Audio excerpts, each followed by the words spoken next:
Hemos llegado a nuestra entrega número 121 y este 3 en 1 viene con todo. Esta semana vamos a contarle a todos ustedes qué dice el proyecto de ley que eleva la atención en las aseguradoras. También vamos a analizar la estrategia de Acción Democrática de cara a las elecciones convocadas por el Consejo Nacional Electoral y por último, cómo una cantidad de obras inconclusas, discriminación y asfixia presupuestaria se conjugaron para destruir desde el mismo chavismo las universidades en Venezuela. Pónganse cómodos, esto está por comenzar. Bienvenidos a 3 en 1, tu suplemento informativo semanal con todo lo que necesitas saber de los portales Runrunes, Tal Cual y El Pitazo. A partir de este momento queremos invitarte a que disfrutes en los próximos minutos de los reportajes más destacados en estos tres medios digitales. Siéntate, relájate y tómate el 3 en 1 de esta semana. Bienvenidos a este episodio, nuestra entrega número 121 de 3 en 1, tu suplemento informativo semanal. Quien les saluda una vez más, Luis Miquilena, esperando que todos se encuentren muy bien. Ya entramos en la semana número 66 desde que fue decretado el estado de alarma por el coronavirus en Venezuela, periodo que es de cuarentena radical de acuerdo a lo estipulado por Maduro y su fórmula del 7x7. A la fecha de esta grabación, los casos positivos de coronavirus se ubicaron en 252.883 personas infectadas y lamentablemente ya 2.845 venezolanas y venezolanos han fallecido producto de la pandemia. Vamos a comenzar esta semana visitando el portal runrun.es y el reportaje ¿Qué dice el proyecto de ley que eleva la atención en las aseguradoras? Un proyecto de ley que adelanta la Superintendencia de Seguros y podría ser aprobado por la Asamblea Nacional de Nicolás Maduro, pondría a los accionistas de la mayoría de las empresas aseguradoras en aprietos, a la banca en un rol bien importante y los asegurados podrían recibir sus pagos en menos tiempo. El coronavirus era un evento no previsto en las pólizas hasta hace poco, pero las aseguradoras le están dando cobertura por la emergencia. De acuerdo con datos del sector, los tratamientos del COVID-19 sumaban $60 millones y había pérdidas no cubiertas por el orden de los $10 millones. El periodista Víctor Salmerón nos cuenta los detalles. Este es un trabajo que analiza el entorno regulatorio y de negocios por el que están transitando las aseguradoras. Las empresas de seguros caminan sobre un piso bastante frágil. La población se empobreció, compañías extranjeras les arrebataron una tajada importante de la clientela, la hiperinflación persiste y el coronavirus está impactando el flujo de caja.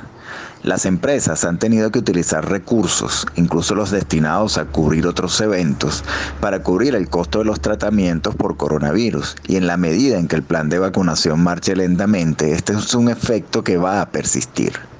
En este entorno, la Superintendencia de Seguros elaboró un proyecto de ley que, de ser aprobado tal y como ha sido redactado, va a elevar la atención en el sector, porque obligará a un aumento en el capital para operar y a que las empresas cubran sus pérdidas de ejercicios anteriores.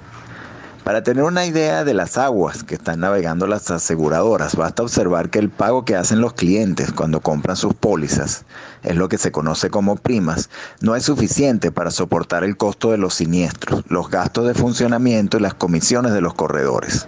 Cuando esto ocurre, las aseguradoras sufren pérdidas técnicas, es decir, la actividad medular del negocio reporta cifras rojas. En los primeros 4 meses de este año, tomando en cuenta el tipo de cambio oficial al cierre de abril, las pérdidas técnicas equivalen a $99 millones. Hola Víctor, siempre un gusto saludarte. ¿Qué papel va a jugar la banca en este tema?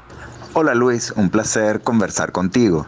Efectivamente, desde 2010 la ley de seguros mantuvo a la banca excluida del negocio, pero el proyecto de reforma que presentó la Superintendencia de Seguros abre la puerta para que nuevamente los bancos participen en el juego. Básicamente, las compañías de seguros ofrecerían pólizas a través del sistema financiero que recibiría una bonificación por colocarlas a través de sus 2.974 oficinas en todo el país.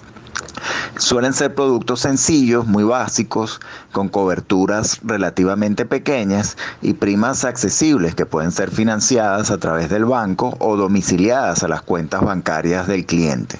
Y las comisiones suelen ser también bajas porque la idea es el volumen, es un tema de masificar la comercialización del seguro. ¿Y esto tendrá algún beneficio real para el asegurado? Entre las cosas prácticas que pienso que benefician al asegurado está que el proyecto de ley reduce los plazos para que las aseguradoras paguen por los siniestros y den una respuesta oportuna. En la ley vigente, la empresa de seguros está obligada a cumplir con el pago previsto en la póliza en los 30 días siguientes a la fecha en que el asegurado culmina la entrega de sus recaudos. En el proyecto, este lapso se reduce a 10 días e indica que si es un plazo mayor, las empresas incurrirían en responsabilidad administrativa por retardo en el cumplimiento de sus obligaciones. Hasta una futura oportunidad, Víctor. Pasamos ahora a visitar a nuestros amigos de Tal Cual con el trabajo Acción Democrática de Bernabé Gutiérrez busca concertar candidatos mientras Ramos Alup presiona por su tarjeta. Hay posibilidades de que candidatos respaldados por el dirigente ADECO Bernabé Gutiérrez y disidentes que acompañan al también líder de la Tolda Blanca, Henry Ramos Alup, se postulen a las elecciones regionales en noviembre de este año. Al parecer, esto no es descabellado de acuerdo a la información que nos trae nuestra gente de Tal Cual. Gutiérrez sigue defendiendo la participación como única vía posible del cambio. Yo le digo a todos los venezolanos, a todas las venezolanas, que no sigamos pensando en esos sueños que ya llevan 20 años, pensando que desde el extranjero vendrá una invasión para darle otro cambio a Venezuela. 20 años pensando en un golpe de Estado. El golpe de Estado tenemos que darlo es con el voto. Y la invasión tenemos que darla es que cada vez que se convoque un proceso eleccionario en el país, salgamos los venezolanos todos a votar. Luisa Quintero con la información. Efectivamente, las dos facciones de Acción Democrática se están moviendo en torno a las elecciones regionales.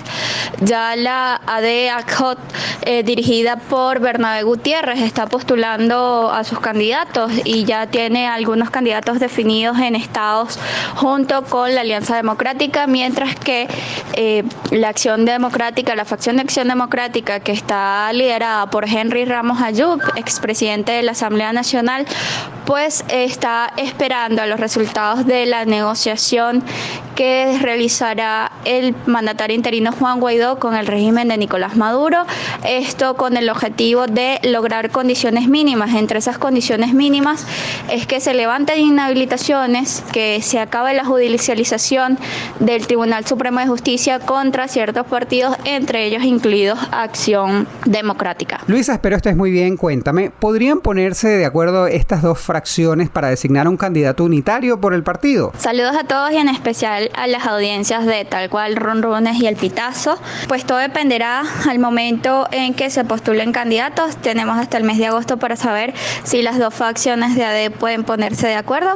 Hasta ahora se conoce solo de conversaciones fuera de cuerda, off the record, por llamarlo de alguna forma, entre algunos dirigentes de Acción Democrática, tanto la ADHOT como la Acción Democrática que se hace llamar legítima. También dependerá de qué es lo que se logre en la mesa de negociación, si es que avanza de aquí al mes de agosto. Y por otro lado, quisiera preguntarte si Henry Ramos Alup ha planteado alguna estrategia de cara a las elecciones. Henry Ramos Alup hasta ahora no ha planteado ninguna estrategia de cara a las elecciones, por lo menos no de forma oficial. Recordemos que Acción Democrática está dentro de la plataforma unitaria y la plataforma unitaria es una coalición de partidos de oposición que se mantienen dentro de la línea que dice que solo van a participar en elecciones cuando haya un cronograma electoral completo y con condiciones electorales suficientes para que se respete el derecho al voto en Venezuela. Muchísimas gracias, Luisa. Y esta semana vamos a cerrar el episodio con una investigación del Pitazo que está increíble y lleva por título Universidades en Rojo, asfixia, control y estafa chavista en la educación superior venezolana. Intervenir las universidades autónomas siempre ha sido uno de los objetivos del chavismo. Desde el año 2005 el gobierno ha llevado a cabo una veintena de acciones para mermar administrativa, presupuestaria y académicamente las casas de estudio en Venezuela. Tanto es así que para este año, para el 2021, la administración madurista asignó apenas 1% del presupuesto solicitado para la Universidad Simón Bolívar y un 2,27% para la Universidad Central de Venezuela. Fíjense ustedes, en Venezuela existen 98 universidades, 72 universidades públicas, gratuitas y de calidad, que cubren todo el territorio nacional de punta a punta, de norte a sur, de este a oeste. 72 universidades públicas. 26 universidades de gestión privada, reguladas por la ley. ¿Ve? Quieren decir 72 públicas, 26 privadas, 98 universidades, y el 80% de los estudiantes universitarios de Venezuela estudian en las universidades públicas. La periodista María Fernanda Rodríguez nos amplía más información sobre este especial de investigación. La investigación Universitario Rojo, asfixia, control y estafa chavista en la educación superior venezolana tiene tres grandes hallazgos o tres principales. El primero, demostrar que el gobierno controla la mayoría de las instituciones de educación superior en el país. Estamos hablando de que controla 61 de las 71 públicas que hay en Venezuela, de la creación de un sistema de educación paralelo que responde a los intereses políticos del chavismo. Son instituciones en donde prima la ideologización y la militancia política por encima de la excelencia académica.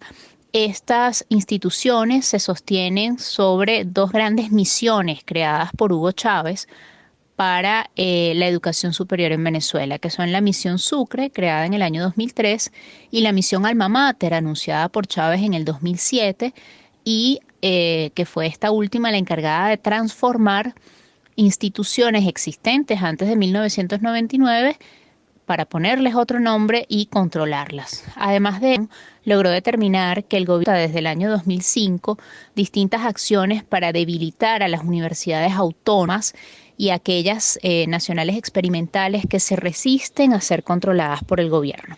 Estamos hablando que estas universidades no controladas por el gobierno o universidades independientes son 10 en total, 6 autónomas y 4 nacionales experimentales que conforman, junto a otras privadas, la Asociación Venezolana de Rectores Universitarios. Entonces, bueno, el gobierno desde el año 2005 busca cómo controlarlas, debilitarlas y le resta funciones que son propias por ley y por la Constitución de estas universidades. La más reciente acción fue quitarle la competencia a las universidades de pagar sus nóminas. Eso de 2021, las nóminas de profesores y trabajadores universitarios se pagan a través del sistema Patria.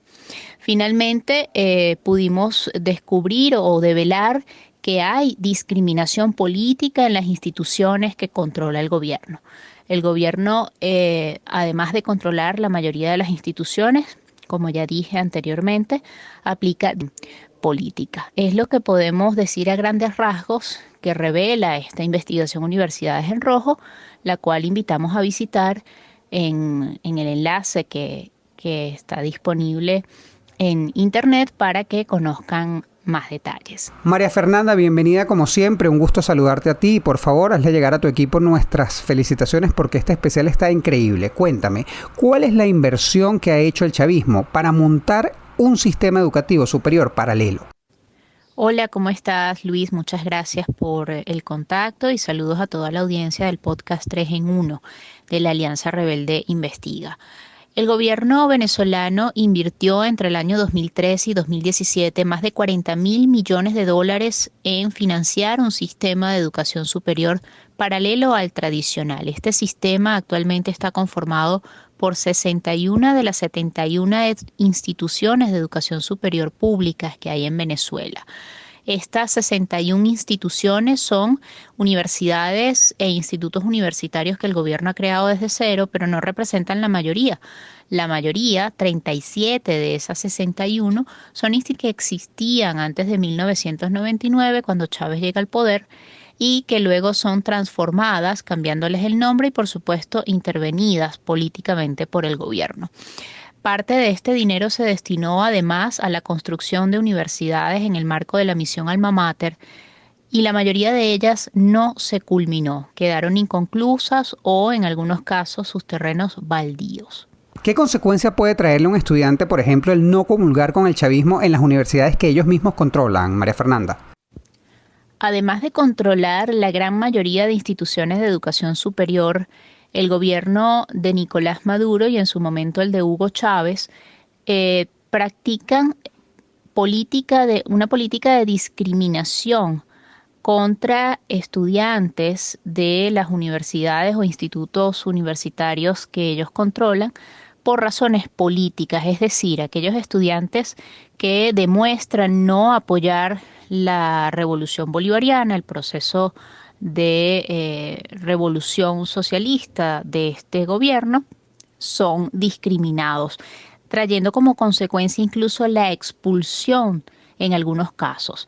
Nosotros en la investigación Universidades en Rojo documentamos 4 casos de discriminación política de este tipo que a su vez ya había registrado en un informe previo el Observatorio de Derechos Humanos de la Universidad de los Andes, de tal manera que el gobierno no solo controla la mayoría de las instituciones de educación superior en el país, asfixiando a aquellas que no han querido someterse a su control, sino que además en estas instituciones controladas por ellos hay discriminación de carácter político. Muchísimas gracias, María Fernanda. Nos escuchamos pronto.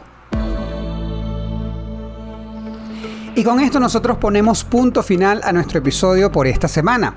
No queremos irnos sin antes, por supuesto, pedirles que si les pareció relevante el contenido, lo compartan para que nos ayuden a informar sobre estos y otros temas que en el futuro estaremos compartiendo por esta misma vía. Y recuerden que se pueden suscribir a la plataforma de podcast preferida como Spotify, Google Podcast, Apple Podcast, para que les llegue la notificación de nuestros episodios. Nuestra invitación, como siempre, es a que se cuiden. Mientras no tengamos un plan de vacunación, que es responsabilidad del Estado venezolano, el riesgo de contagiarnos sigue siendo muy alto. Quédate en casa si puedes, y si debes salir, recuerda que puedes usar doble tapabocas, llevar tu gel antibacterial, alcohol, y te tienes que lavar las manos constantemente con agua y con jabón, así como evitar tocar tu cara. Cuídate, porque cuidarte es cuidar de los tuyos. Evitemos juntos la propagación del coronavirus. En la producción de este espacio estuvieron Gianna Fermín y Francisco Zambrano, y en la edición Abraham Moncada. Les acompañó una vez más Luis David Miquilena. Siempre es un gusto, siempre es un placer, y nos escuchamos en nuestra próxima oportunidad. Hasta la semana que viene. Cuídense.